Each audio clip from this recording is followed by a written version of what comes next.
Hello friend, मैं रोशन राज आप सभी का स्वागत करता हूं अपने YouTube channel make the life bright पे। दोस्तों, आज का हमारा टॉपिक है क्लास 9 लाइन्स एंड एंगल का एक्सरसाइज 7C, जिसके अंतर्गत क्वेश्चन नंबर 19 और 20 देखेंगे। तो चलिए दोस्तों, क्वेश्चन नंबर 19 देखते हैं।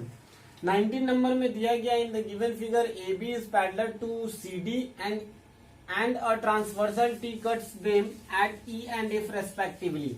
तो यहाँ पर ए बी और सी डी दो पैरेलल लाइन है और ये जो टी है, टी एक ट्रांसवर्सल है जो कि ए बी को ई पर और सी डी को एफ पर कट कर रहा है। ठीक है। If E P and F Q R the bisector of angle A E F and E F D. ठीक है। तो ए ई एफ का ये जो है ई पी बाइसेक्टर है और ये इस एंगल का बाइसेक्टर है। ठीक है। तो हमें प्रूफ करना है कि E P is parallel to F Q. बहुत सिंपल क्वेश्चन है, बस समझने की आवश्यकता है। देखिए, यहां पर अगर हम लिखेंगे A B parallel to C D and EF is a transversal, EF is a transversal, तो अगर ये EF ट्रांसवर्सल है तो ये जो एंगल है, ये टोटल एंगल इस टोटल एंगल के इक्वल होगा। ठीक है, because of alternate interior angle. तो यहां पे जो दिया गया हम क्या लिखेंगे, angle AEF is equal to angle EFD because of alternate interior angle. ठीक है ना, because of alternate interior angle. तो ये अल्टरनेट इंटीरियर एंगल से इक्वल हो गया। अब देखिए, दोनों का हाफ कर दीजिए। ठीक है, दोनों साइड में हाफ से मल्टीप्लाई कर दीजिए। तो half of angle AEF is equal to half of angle EFD। ठीक है, और ये half of angle AEF means what, इसका ये बाइसेक्टर है तो हम लिख सकते हैं इसके इक्वल होगा। अगर ये AEF है तो AEF का हाफ ये होगा, ऑफ कोर्स लिख सकते हैं। तो यहाँ पे हम इसको क्या लिख देंगे, PEF लिख सकते हैं। और दूसरा हाफ ऑफ EFD का हाफ हम ये एंगल लिख सकते हैं। It means QFE। ओके, तो ये दोनों अगर इक्वल है, but these are alternate interior angle, but these are alternate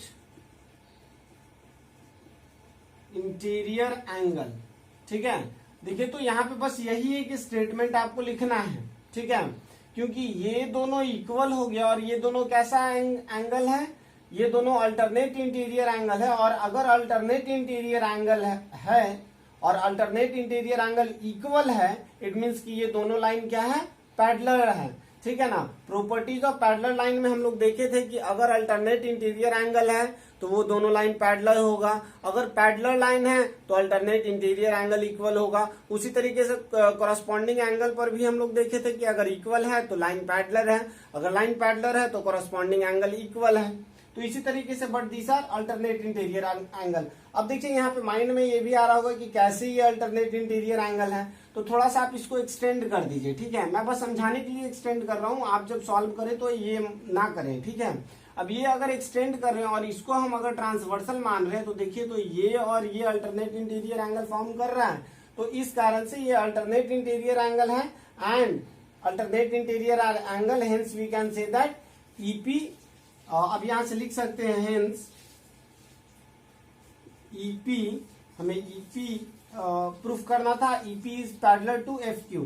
तो हम हेंस इसके अकॉर्डिंग, ठीक है, क्योंकि ये अल्टरनेट इंटीरियर एंगल है और ये इक्वल है, इस कारण से EP is parallel to FQ।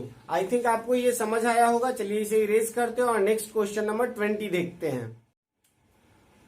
तो चलिए स्टूडेंट, क्वेश्चन नंबर 20 देखते हैं। 20 नंबर में दिया गया है BA parallel to ED, it means BA parallel to ED।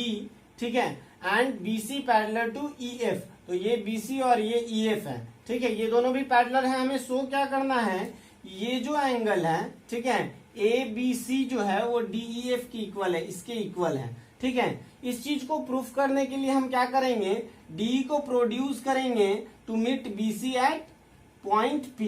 ठीक है, तो हमें इसे पॉइंट P तक हमें एक्सटेंड करना है। ठीक है, अब यहां से देखिए तो अगर ये दोनों पैरेलल लाइन से और ये अगर ट्रांसवर्सल है, मतलब बीपीसी या फिर बीसी आप सिंपली कहिए कि बीसी इज अ ट्रांसवर्सल, तो ये एंगल और ये एंगल ये दोनों क्या है, कॉरस्पॉन्डिंग एंगल है। और कॉरस्पॉन्डिंग एंगल क्या होगा, इक्वल होगा, ठीक है। और दूसरा कंडीशन ये है कि ईएफ जो है वो पीसी के पैरेलल है, और जो ये है मतलब डीपी ये क्या है, ट्रांसवर्सल है। तो यहां से ये और ये भी क्या हो जाएगा, कॉरस्पॉन्डिंग एंगल हो जाएगा और कॉरस्पॉन्डिंग एंगल इक्वल हो जाएगा। इट मींस ये एंगल इसके इक्वल और ये एंगल इसके इक्वल, तो हम फिर कह सकते हैं कि ये दोनों भी एक दूसरे के इक्वल होगा। तो चलिए देखते हैं इसे एक्सप्रेस करके कि किस तरीके से इसे एक्सप्रेस करेंगे। तो सबसे पहले क्या लिखेंगे, प्रोड्यूस डीई टू मीट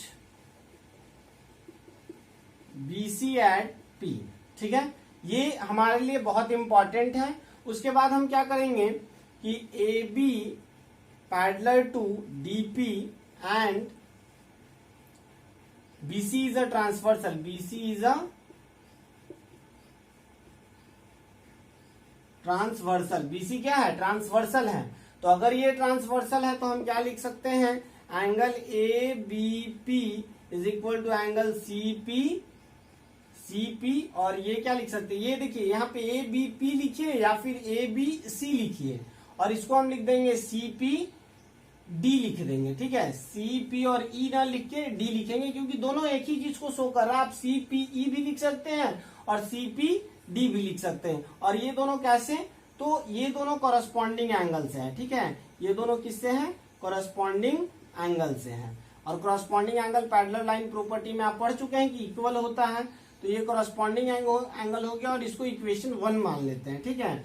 अब दूसरा हम लोग देखते हैं, दूसरा कंडीशन ये कि ईएफ जो है वो पीसी के पैरेलल है। हम क्या लिखेंगे, again EF parallel to PC, and अब की बार क्या मानिए कि DP is a transversal, DP को क्या मान लीजिए, ट्रांसवर्सल, ठीक है। और अगर ये ट्रांसवर्सल है और ये दोनों पैरेलल है, इट मींस ये दोनों एंगल भी क्या होगा, इक्वल होगा, एक दूसरे के इक्वल होगा। तो यहां से हम लिखेंगे angle C P D is equal to angle DE F, और ये भी किससे है, तो कॉरस्पॉन्डिंग एंगल से है, ठीक है। और इसको इक्वेशन 2 डालेंगे। अब यहां से हम क्या लिखेंगे, from equation 1 and 2, from equation 1 and 2। देखिए अब यहाँ समझने का प्रयास कीजिए कि एबीसी सीपीडी के इक्वल है और सीपीडी किसके इक्वल है, डीईएफ के इक्वल है। तो ये दोनों भी एक दूसरे की यूक्लिड्स में आप ये सब चीज पढ़ चुके हैं। तो फ्रॉम इक्वेशन 1 एंड 2 हम डायरेक्टली लिख सकते हैं A B C is equal to angle DEF, और ये हमारा प्रूफ हो गया, ठीक है। तो हमें यही प्रूफ करना था। आई थिंक आपको समझ आया होगा। चलिए एक बार फिर से इसको देखते हैं।